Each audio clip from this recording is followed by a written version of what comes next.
这些事情不能聊，爸妈听到会啼笑。阿雄就咻这样冲进去房间里面，跟那只猫开始打架。那我为了要救我朋友的猫，他就开始攻击我的右脚。哎呦，我的妈呀！不让爸妈知道，也不回家看爸妈。家里没人，然后哥也不知道去哪里了，我就把男朋友带回家。哇！我就抱着的时候，看到我妈，她就很惊恐的看着我，跟看了鬼片一样。不为人知的秘密，陈哥首度说溜嘴。可能10岁左右，一群同学崩溃了，当天写悔过书。但爸妈不知道。到现在他们都不知道这件事。他会看这个节目。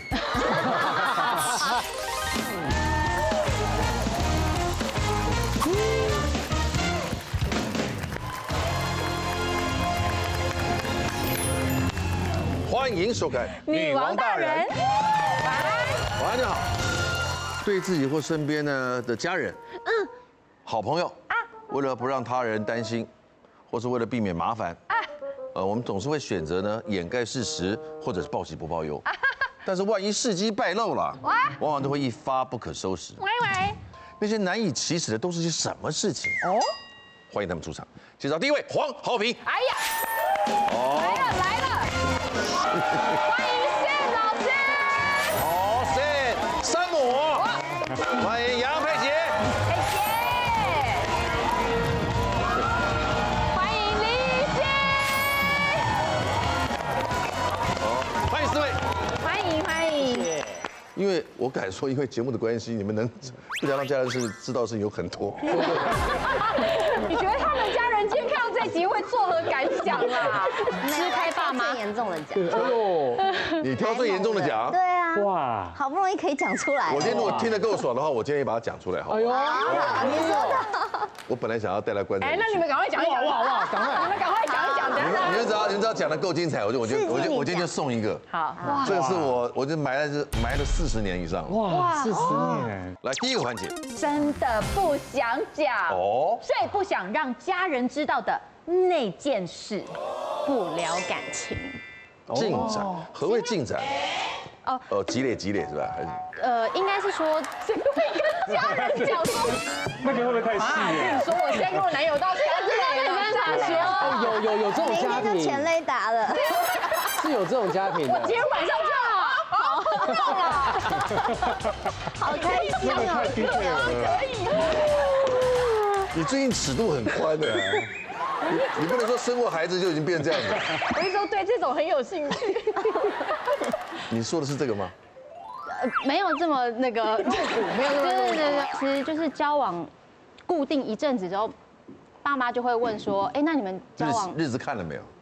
对，就是因为双方父母也认识嘛，然后就想说，哎，那这么稳定了，要不要谈谈啊，聊一聊？因为我有一个交往过7年的，然后父母是非常人生有几个7年？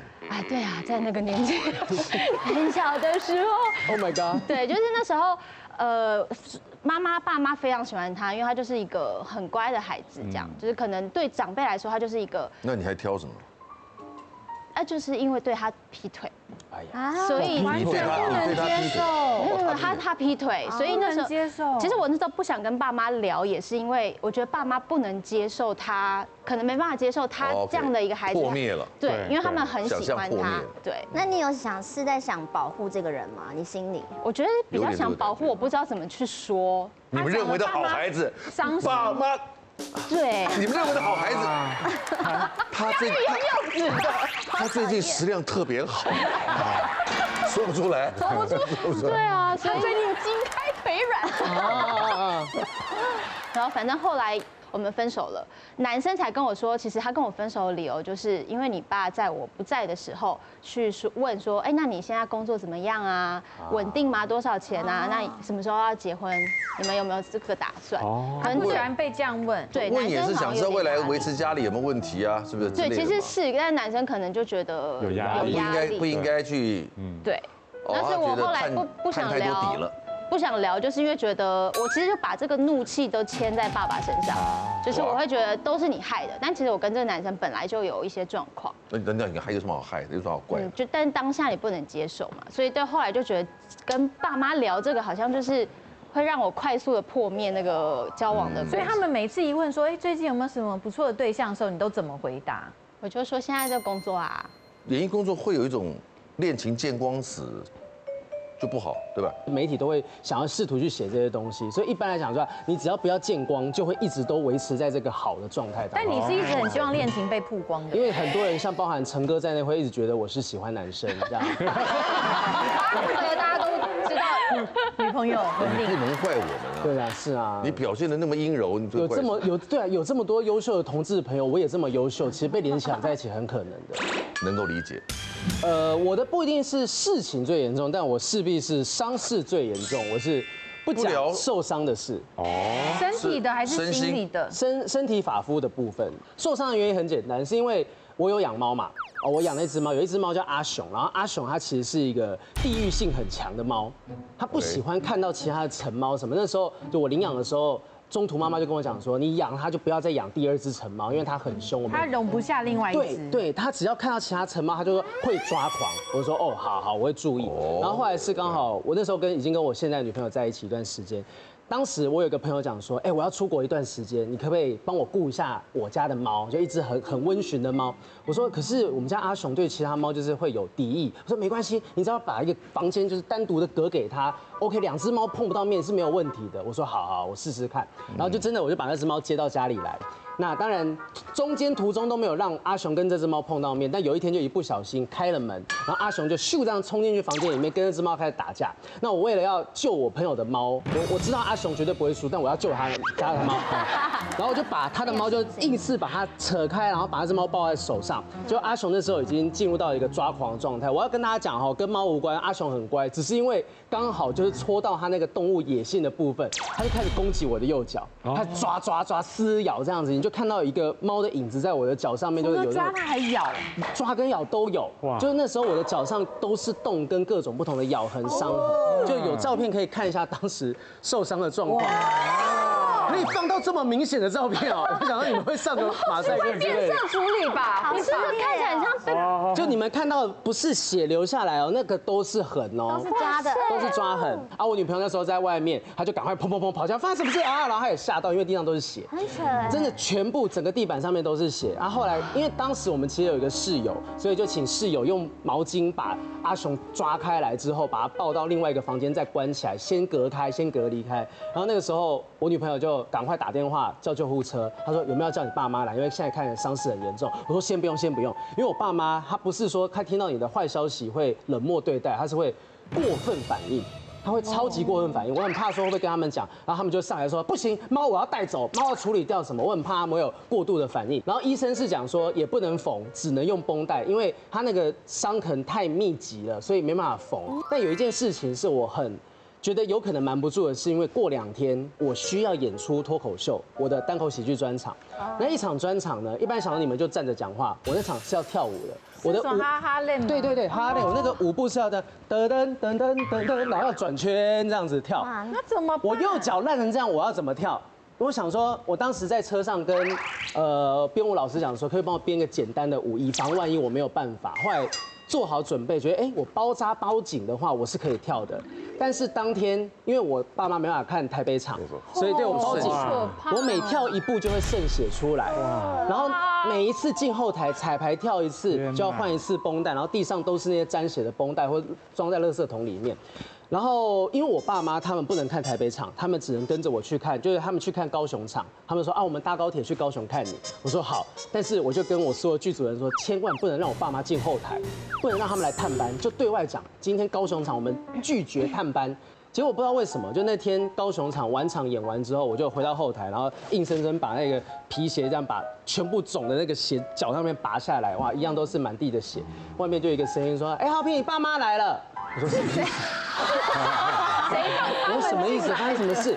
没有，我就说不是说爸妈不要进来吗？然后说不是啊，你说今天拒绝探班，可是你爸妈应该不是外人吧？应该不是外人，是自己人吧？然后我就在里面，我就赶快跟他们讲说，跟爸妈讲我在换衣服，现在不方便。我就跟他们讲说，跟爸妈讲说，我们赶着去庆功，请他们先回家，硬生生不让我爸妈进来。我是一直到脚那个伤痕都好了，都结痂了，变成只有疤的状况，我才敢让我爸妈知道结痂也长成这样啊？对，现在还是有一点点痕因为迹，抓痕嘛。对，那抓痕其很实深吧？很深啊，蛮深的。有一段时间我就不太敢回家，深黑色就是很深。我新庄老家在5楼，没有电梯，所以我这一整段路我走上去，我脚是非常非常痛的，所以我就不让爸妈知道，也不回家看爸妈。我爸妈想说，为什么这个儿子好像2、3个月都没有回家，也没有任何消息，就发生什么事情？那你真的告诉他们之后，他们的反应如你所预期的很过度反应吗？他们后来知道了，他们后来知道了，但我给他们看的时候，已经是没有那么鲜血淋漓的状况，他们就说啊，那下次要小心呢什么的。我其实听完豪平讲这个，我也想到我之前出车祸也是都是血的时候，我也不敢跟我爸妈说，因为他们也是他们的过度反应是责备你，所以你就不会想要讲。我记得那时候我大学我们刚考到驾照的时候，就是你会去骑机车驾照，你就会想要骑车上山，跟朋友们一起去兜风。你念文化的？对，我念文化，然后我那时候就跟朋友借了一台车，我们就大家一起骑车上山。那我记得在山路有一个转弯的时候，我觉得我可能速度太快，所以我是整个就雷残摔进那个水沟边。那我就是这里都是伤。我真的不敢讲，我也是，就是还好当时是冬天，所以我衣服都穿很多。但因为有一次在打扫家里的时候，我就裤管那些都刚好撩起来，就被我妈看到那些结痂伤口，她就说你这是怎么了？我就骗她说因为文化是有斜坡的，我就说我从那个我们学校的仇人坡从3楼躲到1楼，对不对？就是我累残，我滑下去，然后因为我弟的反应让我妈觉得太诡异了。然后，因为我弟他知道我发生什么事，可是他没有帮我 cover 好，所以我妈就是反正就变康，就我妈就知道。我妈的反应也是，我是不是就跟你说不要骑机车？那不就还好？你是摔到水沟里，那万一你直接阳明山摔下去怎么办？我也会觉得好可怕。其实蛮可怕，因为我当下第一次拿到驾照去骑的时候，摔进水沟的时候，我想说死定了。哎呦我的妈！山上出车祸几率真的太高了。山魔，你应该什么话都不会跟家人讲吧？我都不讲哎，你应该什么都不讲。我是不了解一定的，对，因为他北漂的人。因为那时候我刚来台北没多久的时候，我是在国际品牌里面当教育训练。我永远记得我那时候跟一个同事家里妈妈的会，跟会就对了。我每个月真的很省，我跟3个会。哇塞！就是同一个会我跟3咖，就这样子，应该一个会1万。对啊，一个月就要3万。哇！对啊，逼自己存钱了。对啊，我都没有标，我到最后一个才标的，然后最后一个标就3年嘛，3年我就几乎可以拿到100万。我那时候天哪，我终于在台北存到我人生的第1桶金。还好没有被人家倒退。对，他如果跑掉你就毁了。没有被倒掉。然后因为那个就是很信任的，对，然后就拿到就很开心。然后因为刚好隔年，因为我奶奶是1月1号生日，我的会是就是11月。再过1、2个月就刚好就我奶奶生日了嘛，我那时候就很开心，我就11月底我就打电话给我阿嬷说，阿嬷你明年90岁生日我给你办一袋青草的啊，那什么，然后我买一个好的礼物送给你这样子。我那时候就有去银楼啊，就看那个金饰有没有，这样大概这么大。那个是观世音的金，这么大的光，不过金啊，不过我觉得它应该不是，我觉得它应该不是实心的，外面应该不是的。不过那个我那时候问起来，我记得好像是30几万。那时候刚好12月初，我以前很好的女生的朋友，突然跟我联络，对，跟我联络之后，他就说他现在在做期货、做外汇、做什么，然后。因为我个人就是不太做我自己没有把握的事情，包括投资这个，因为我不懂嘛。我那个女生朋友以前跟我超级无敌好，她就跟我说，我跟你讲啊，什么，你先投1万块美金啊，然后我们是半个月就有利息，什么，你不用担心，然后是1万块30万，你有啊？我有啊，那时候已经拿到100万的标会的会钱了嘛，然后我就被他一直游说到想说，好像也不错，是一个额外多一个投资的想法，多个几万块来用也很好。对，所以我就丢了一个1万块进去，丢1万块进去之后，果真大概过了10几天的时候，他的那个赚到的钱大概有1万多，好像1万出。就直接汇到我的账户里面。1万出台币，当然是台币。半个月就可以到1万多，我觉得这样获利很高哎。对啊，对啊，然后他就说，我跟你讲，现在因为就什么，我真的有点忘记那些什么专用名词，你把它凑成3万块美金，就是100万，你的就是大概90几万块100万，哇，你的那个利息什么就会更多。然后那时候呢，我想说我要再投2万块进去嘛，因为是我要买那个给我阿嬷。他说，然后他跟我讲了一句话说，你随时都可以把钱取回来，就是你的本金。本金的时间是这句话这句话最吸引人。对，本金的时间是7天。那时候我还自以为就是很聪明，因为他是有一个日本的公司投到那边去的，我还打电话去那个日本公司跨海打电话，然后他们也有中文服务可以讲电话。确实我有这个账号在里面。然后这家公司是在敦化上面的一个很有名的大楼的里面。我也打电话去问，确实也有这家公司，那表示都是有这个东西嘛，对不对？后来我就被他游说到，想说好，那我再投2万块进去，然后我到12月在20左右，那个时间我再把1万块再拿回来，所以就可以去买那个观音。对啊。结果我那个12月20几号我要去把1万块取出来的时候，我打给那个人，我先讲那个女生朋友跟她还有一个男生朋友是同事，最后是那个男生同事来接洽我的。不过他们2个好像是一个组员，类似这样子，对不对？然后呢，我打那个男生电话就没接了，结果我就要打我女生的朋友的电话嘛。也没接，5秒。最后我再持续打了好几天，那个男生接了，他要说不好意思，我那个真的帮你什么钱投资什么就好像就是玩坏了，什么类似什么就倒掉了什么。什么？我说那有这种事情，那什么叫不倒掉了？3万块美金就没了。天哪，好不负责任的话哦。就没了哦。然后我也不可能跟我妈讲这件事嘛，所以呢，那时候我身上可能还有一点点钱，可能就几万块，就2、3万类似那一种。那时候就是你的全部了，全部了，对。那我还是硬着头皮跑去银楼买了一个金戒指，就尾戒。这么大的事的确会不敢跟家人，不敢讲，奶奶会很辛苦。不过我自己也得到一个教训呐，就是这种东西你自己你就已经知道不知道的事情就不懂，就别管。我通常都已经这么坚持。就是那个女的，他们以前很要好，很信任她，就想说都。而且拿到前面的甜头了，因为这样子是不是也就撤了？这朋友就没了，对不对？我根本就没有联络到啊，所以这朋友就没了，消失了。那个女的从那时候就消失到现在。诈骗集团，对，来说非常好的朋友，没有报案之类的。真的是朋友会这样骗你吗？不可能嘛，没办法报案，因为我有去他们公司的主管说，确实有这些东西都有。不过他帮你操作掉没有，那是他个人的事情，不干公司的事情。哎呦，没有人可以帮你承担风险，只有没办法。对。我不聊亲密型。来，你最喜欢的，最喜欢。现在到了你最爱听的环节了，你在前面，在前台。你在海景第一排。哦，我要听了。他最喜欢听这个。哦，我要听这个。我觉得我妈呢，就是她也常常，因为可能童心嘛，都一直待在我身边，然后真的什么都能聊，然后受伤也骗不过她，反正大大小小的事都。但是呢，唯独这件事，我觉得我妈非常的有好奇心，就小时候想尝试一下什么叫种草莓，然后就不小心种的地方太明显了，就在这。就好冷。还有人种在喉咙上面。就没有不知道啊，那大学还是高中？好像高中快毕业的时候，偏偏又是夏天，没得遮，你知道吗？然后对，又不能穿高领。对啊，然后回家就想说，应该是可以骗得过去。我每次，我常常先等一下，你在爽什么？那觉得喉咙会有经验。对啊，这也不好吸嘛。对啊，就也不那个跟刮痧一样啦，这边有突出，刮这边不要。对，索性就把它弄大一点，就变刮痏了。早知道就这样弄，有点像。你说哎呦，什么就是刮痧？因为一直打嗝。他说打嗝不是要喝桥下水吗？没有，就把它刮5公分长就好了。为了遮这个，你要连这边都一起刮。那时候回家，我妈在煮饭，然后想要在厨房要吃饭的时候，我妈说：“你脖子上那什么东西？”我就说：“哦，没有，就被在学校被撞到。”我说：“被撞到哪里可以撞到这里？”不为人知的秘密，陈哥首度说溜嘴。可能10岁左右，一群同学，完蛋了，崩溃了。当天写悔过书，但爸妈不知道，到现在他们都不知道这件事。他会看这个节目。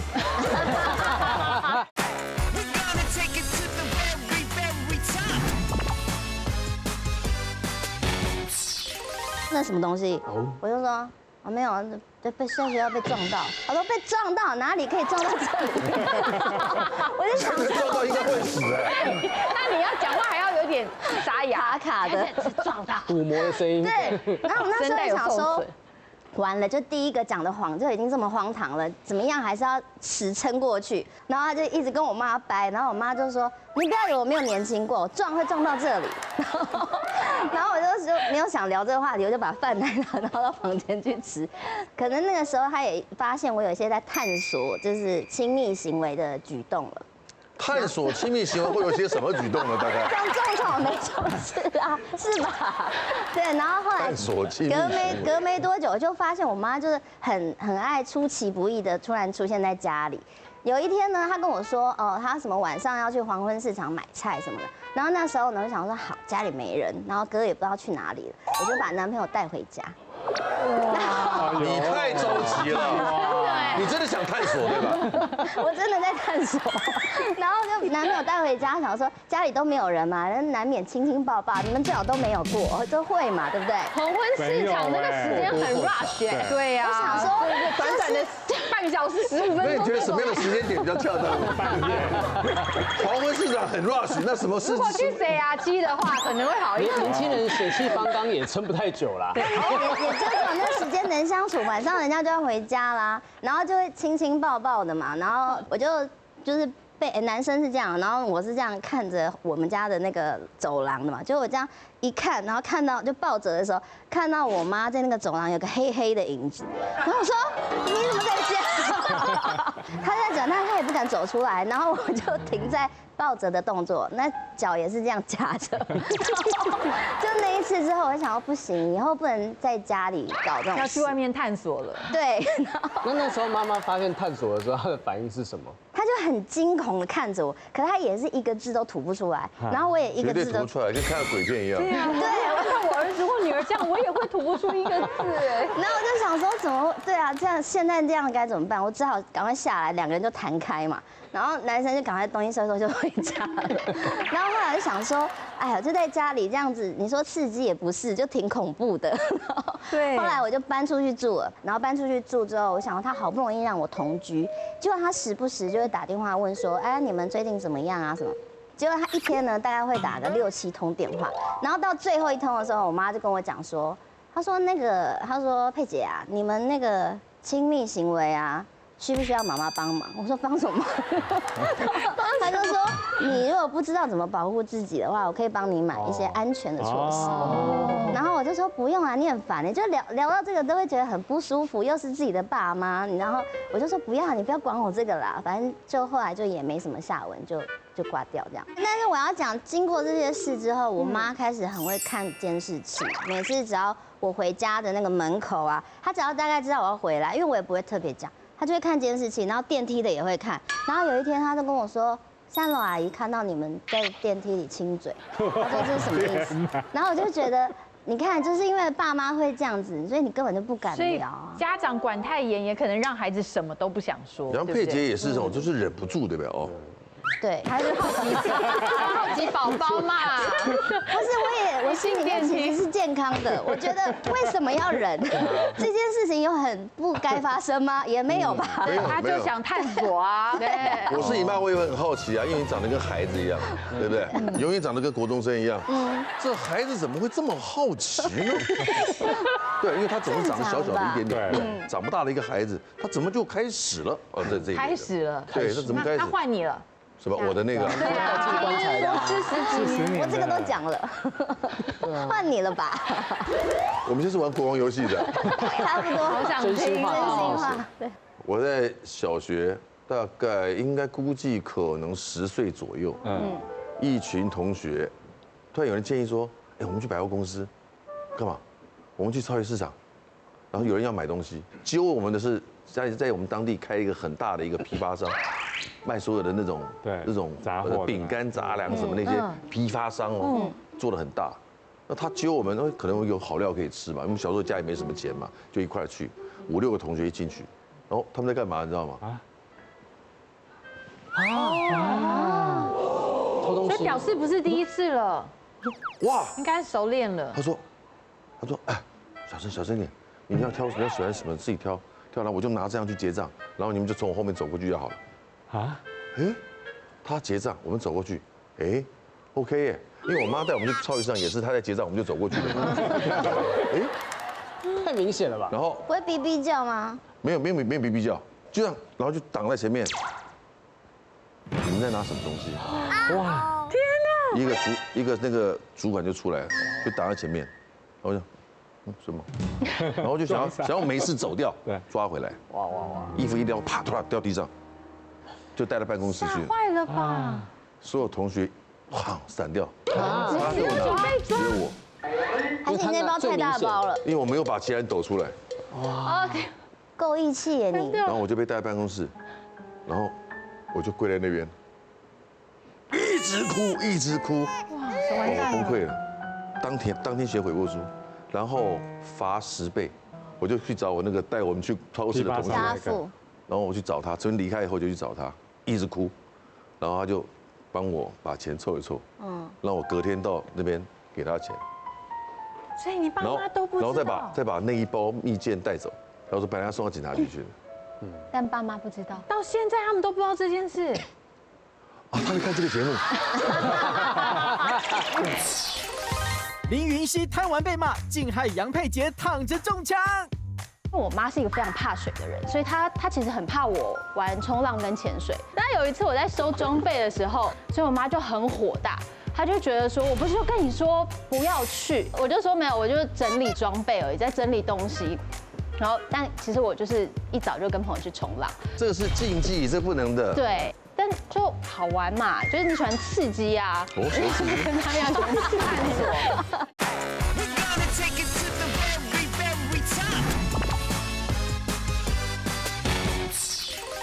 爸妈不知道，到现在他们都不知道这件事。啊，他会看这个节目。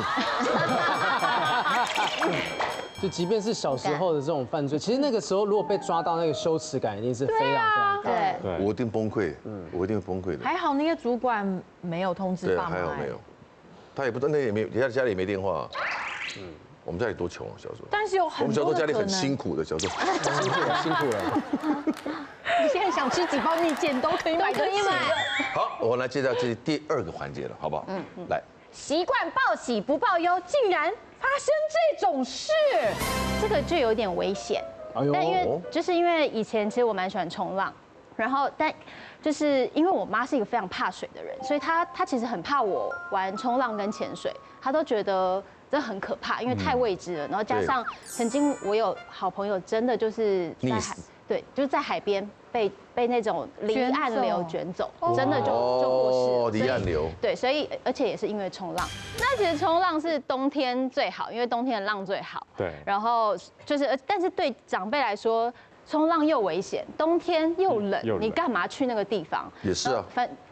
但就好玩嘛，就是你喜欢刺激啊。我喜欢刺激。跟他一样喜欢探索。你想探索？我很喜欢另一种别的浪比较不一样而已。对。但有一次我在收装备的时候，我妈就说，你是不是你又要去冲浪？但我就说没有，我就整理装备而已，在整理东西。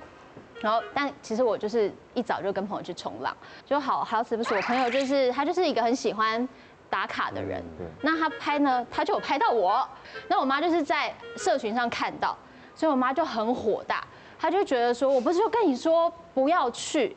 那你希望他怎么讲呢？冲远一点。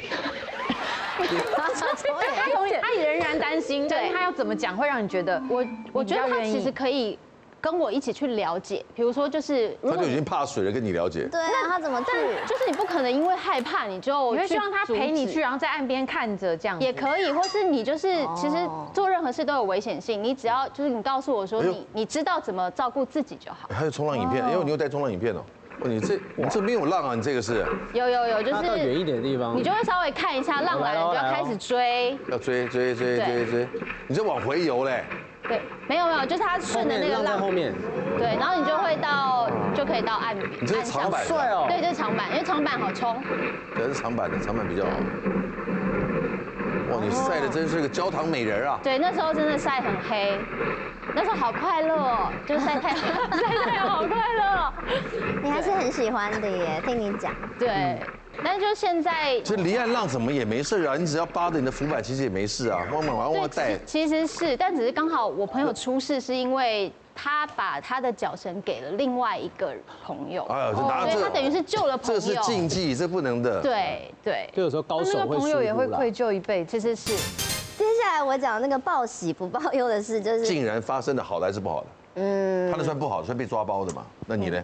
我觉得我妈的反应值得嘉许。嘉许，我妈只要亲密行为以外的事，她都蛮平静的。废话，亲密的行为才会有事情啊，一定情绪的。最容易起伏。你是女儿啊，我是爸妈也担心你的亲密行为啊。哦，好啦，那我小时候被打过2巴掌，除了拍戏以外的2巴掌。第一个巴掌呢，我真的有时候很气我的那个说谎的不打草稿的能力，我就。因为拍戏常常就是迟交作业，然后那天就记得老师说要交一个什么社会习作的，然后我就忘记带去学校了，然后全班都交了，好死不死那天没有人漏交，就我一个。老师那天就把我叫上台，他就说你的习作嘞，他不是今天要交什么的，然后我真的很懊恼，到现在想到了，我就说我的习作被烧了。老师说为什么会被烧了？我说不知道，就被火烧了。反正我就很不会讲谎话，然后老师听到这个理由。我不知道为什么对他来讲那么严重，他就勃然大怒，然后就扇了我一巴掌，很大一巴掌，然后我就被打了，我也吓到了嘛，因为也没有就是在拍戏以外这样被扇过一巴掌，然后我就吓到，然后老师说我再给你一个机会，你要不要说实话？然后我也就是好像就是因为又丢脸了，又被叫上台，然后又已经讲了这个理由了，然后我就没有台阶下，我就说就被火烧了，我就这样默默的还在坚持，你知道？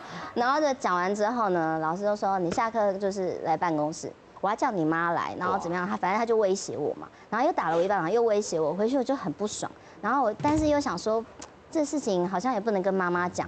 结果我在吃饭的时候，我妈说：“你的脸为什么红红的？就是这整脸都有被打红了这样。”然后我就说：“没有啊。”然后我妈说什么东西叫没有？那你脸看起来就不对劲。然后后来没多久，老师就打电话来了，然后就说什么我说谎啊，不交作业啊，什么什么什么的。然后老师没有说他打了我一巴掌。后来我妈就讲完电话，她就跟我说：“我知道你是不是被老师打了？”然后我就说：“嗯。”然后她慢慢的循循善诱的问我，才说。因为我说我的习作被火烧了，所以他就打了我一巴掌。然后我本来想说他也会跟着生气，就是也是唰嘞蛋这样。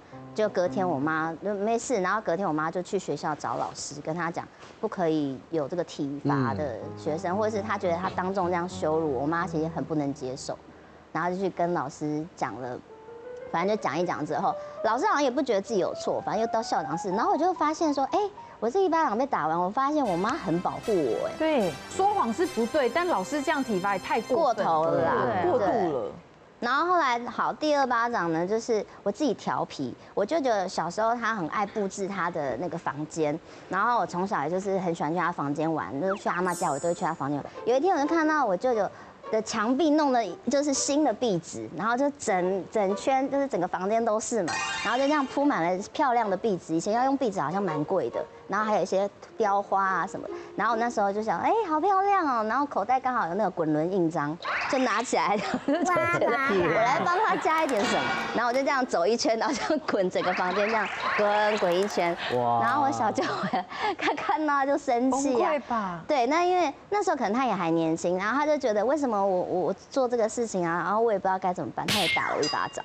打完，然后耳朵就一直然后就有一边听不太到。Oh my god！ 我的下手也很重。对他可能不知道怎么再来这样子，然后我妈也就是回来之后呢，她就跟我讲话，然后我都一直我妈讲什么我都一直然后我妈说你干嘛？为什么你今天都听不到我讲话？黄豪平失恋不敢讲，陈哥现场又补刀。我第4年让他见到爸妈还有亲戚朋友们之后，我就入伍服役，就兵变了，就分手对兵变了。阿妈就问说，那今天你录兵录没来？我说今天在忙啦。我阿妈就偷偷把我拉到旁边，小声的跟我讲说，你在骗阿妈对不对？你看你演技多差。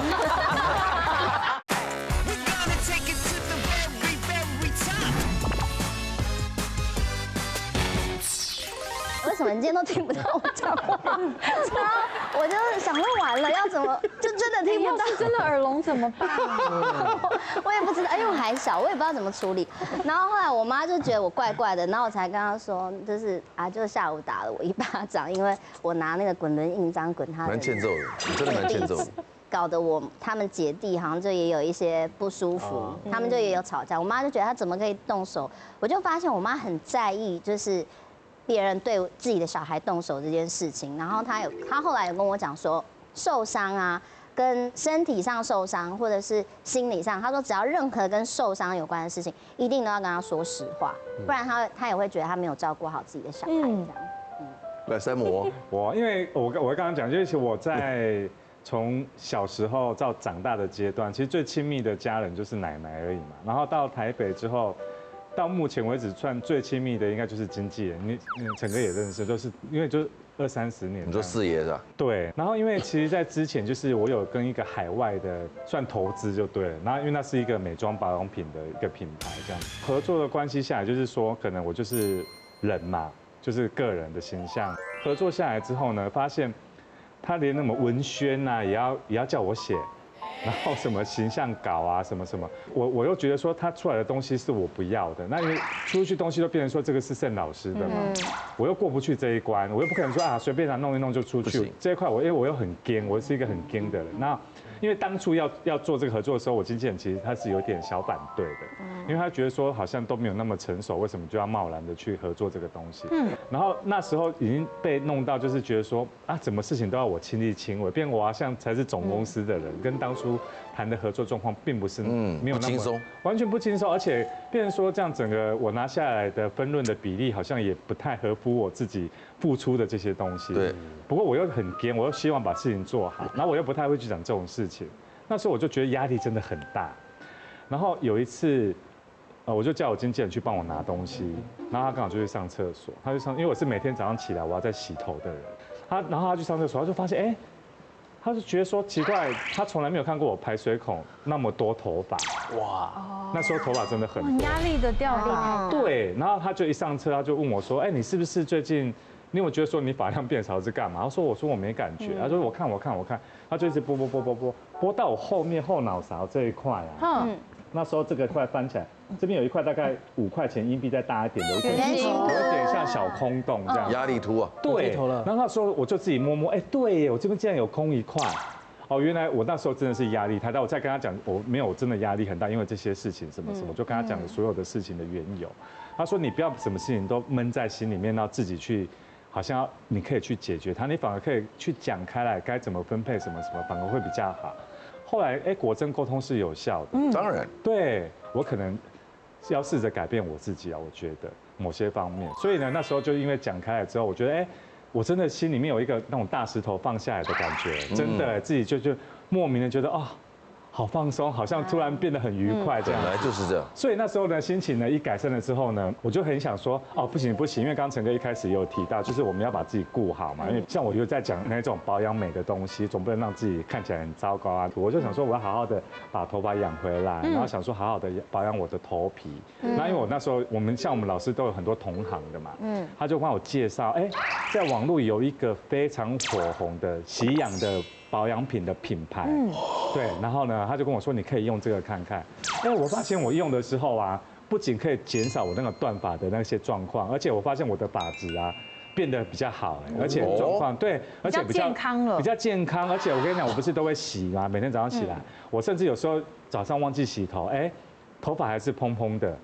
除了可以保养我的头皮、调理我的头皮之外，还可以保养我的发质，我觉得很好。对，那所以我那时候就用了，我大概用了2-3个月，我真的觉得很有感觉。而且你看我现在这一块，看不太出来那一块圆圆的，根本没有哪一块看不到？在这边的地方看不出来，几乎快看不到，对不对？所以我就觉得很有感觉。那我觉得头皮这件事，应该是大家都应该都很需要，男生女生都很需要。所以我很希望把这个好东西分享给大家。你有带来？我有带来，有去哦。对。那我刚刚说的这个养发神器的组合呢，是什么呢？就是这边，就是这一组雪霜养发青春奇迹组，就是这2瓶。而且我要跟大家说这个品牌它很独特，它是品牌携手专业的学术团队，而且历时非常多年的研究。它发现在台湾大概1300到2800。这个高海拔的特有的原生种，有一种树木叫做香杉木。这个香杉木呢，最主要呢，它里面有一个独特、很稀有的成分。这个成分其实我有在其他的保养品里面看过，不过这个保养品卖很贵，要1万多块。它竟然放在这里面，就是呢非常珍贵的雪松醇。皮肤科医师他有去研究过，它可以让你什么，就是让我们的头皮啊，延缓我们头皮的老化，而且让你头皮更加的健康。其实我跟你讲平时说你现在如果有看到这个节目，你可以用手戳到你的头皮，你先轻轻按摩一下头皮，用手，你会发现你的头皮如果都没有弹性，第一个你头皮就是有一点老化或者是比较不好的状态。第二个，如果你这样搓一搓，你去闻你刚刚搓过头皮的手指，如果像我现在闻起来都没什么味道，有些人闻起来会有一点酸酸的味道，皮脂腺的味道，对，酸酸的油耗味，油耗味还好，酸酸的话，表示你这个地方好像也没有那么的好就对了。所以这就是你的头皮没有好好平常去调理它，去养护它。那最主要呢，除了头皮的健康之外呢，它还可以干嘛？就是让你的发根会比较强韧。你给大家闻闻看味道，你可以这样打开来闻闻看。真的是一种草本。它那个喷的嘞，草本，我跟你讲，这个很好闻，你闻闻看。它里面你会发现，它都没有什么颜色，这个味道很清爽的味道，就很清的颜色，香山呢。对，最主要它里面有添加什么香山木的香山植萃精油，植萃精油，把精油放进来，那这个植萃精油你会发现你在洗的过程，你就会闻到这个香山木的味道。所以主要呢，你洗起来的话，头皮会有点什么凉凉的，那种微凉的凉爽感。所以这一瓶更适合什么？如果像夏天啊，你可以怎么样运动？健身过后，或者是有些像摩托车族，戴安全帽都闷在里面，有没有？或者是有一些可能长辈一大早会去爬山啊，你下来做完运动之后，你会发现你头皮这样洗完就很舒服。那我个人都会把它带到健身房。这一瓶最主要呢，像里面像什么细鳞啊，然后一些无添加的那些都是基本，它里面都没有，就是很天然的成分在里面。然后接着呢，就是刚刚陈哥这一瓶。这一瓶呢，就是来我拿给大家看，这样这一瓶，好清爽哦。趁机就抹在，我称它叫做魔法精华，可以头发的魔法精华，不黏，它叫做丰盈强健植萃养发精华。除了它里面的添加了刚刚讲到洗发精里面有的雪松醇之外，它里面还添加了2大 Pro 级的成分。第一个呢，就是来自于瑞士的高山雪绒花，大家有没有看过《爱的迫降》那个韩剧？有。最后男主角是不是送给孙艺珍一把花？对，那一把花就是高山雪绒花。哦，真的。对，它可以干嘛？它可以帮助你复活，然后可以让你乌黑亮泽，然后为你的头皮呢注入青春的活力。那接着呢，我们头皮要健康嘛，所以我们要喂食它很多很好的养分。这个养分呢，就是来自于综合的维他命，就加在这里面。然后它喷起来，我跟你讲，它超细的，你看哦，它本身是一个雾状面的，你看，是不是像烟一样？然后你看哦，这个板子几乎都没有水珠，真的，好细致哦，它完全很细，所以它可以很快速的散落在你的头皮任何一个位置。用到最后，你会发现，哎，我的头发好像什么感觉越来越丰厚，它会有那种丰盈的弹性感哦。对，因为它自己会站起来。对。而且我觉得女生头发就是很丰盈，摸起来就很性感。对，很性感。因为男生手这样放进去的时候，就觉得很性感的，这样很厚哎，对吧？探索。你们介绍的真好啊。黄豪平被兵变，阿嬷反应让人更慌张。1年半前的时候把他带回去，看到说啊有这样子一个女生，我要抱孙哦，对啊，有机会啊，就兵变，就分手对兵变啊，我就很罪恶感，我说对了，阿嬷拍谁来？然后他就说阿嬷知道，阿嬷都知道，之前那个也是假的嘛，对不对？啊，他认为你交女朋友是骗他，他以为我随便带一个女生陪我回来交差。我跟你讲了，你带我回去，他就相信了。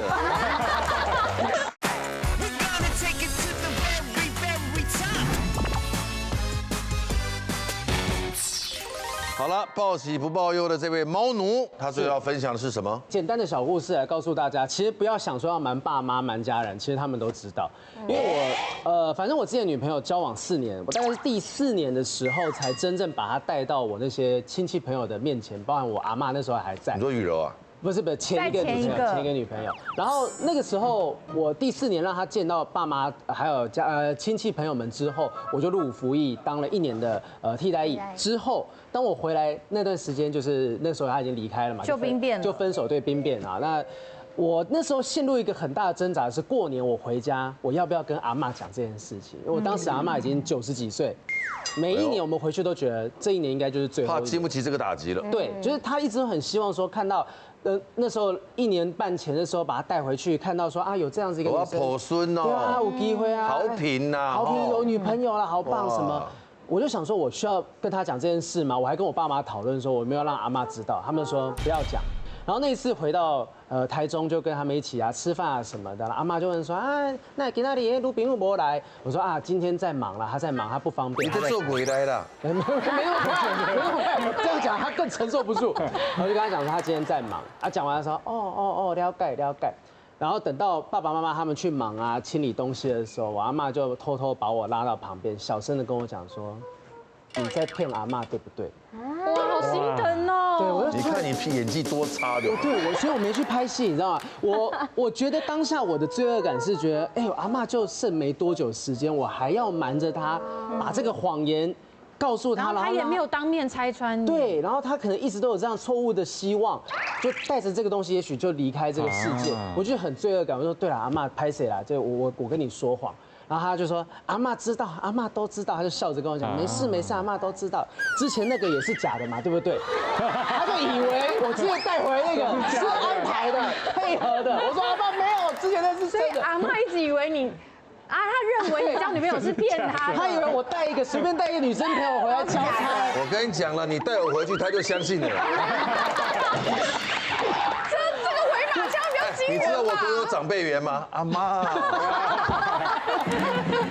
哇，任何长辈都会接受啦。我前面还觉得有点心疼的，没有，我后来就真的跟他讲，阿妈，你知道这是雪松醇吗？阿嬷开心死了。当然，就后来就真的跟阿嬷讲，没有啦，是真的，就是分手了。但我当然没有细讲原因，可是阿嬷就说，她就讲就是说，啊不要紧啦，你欢喜就好，你开心就好。哎呦，我就觉得说何必呢？就真的瞒着这些爸爸妈妈长辈等等的，要干嘛？那种有很感动的触动感，原来他都了然于心的感觉。对啊，我们的心态就是面对家人的时候，选择报喜不报忧，不想让他们担心，是因为家人是我们最珍惜的人。但也往往是我们最容易隐瞒真相的人。有一句话很棒哦，家人之间的爱往往比我们想象的更深，更有弹性。哇，试着说出来看看。哦，女王大人，下次再见。See you，拜。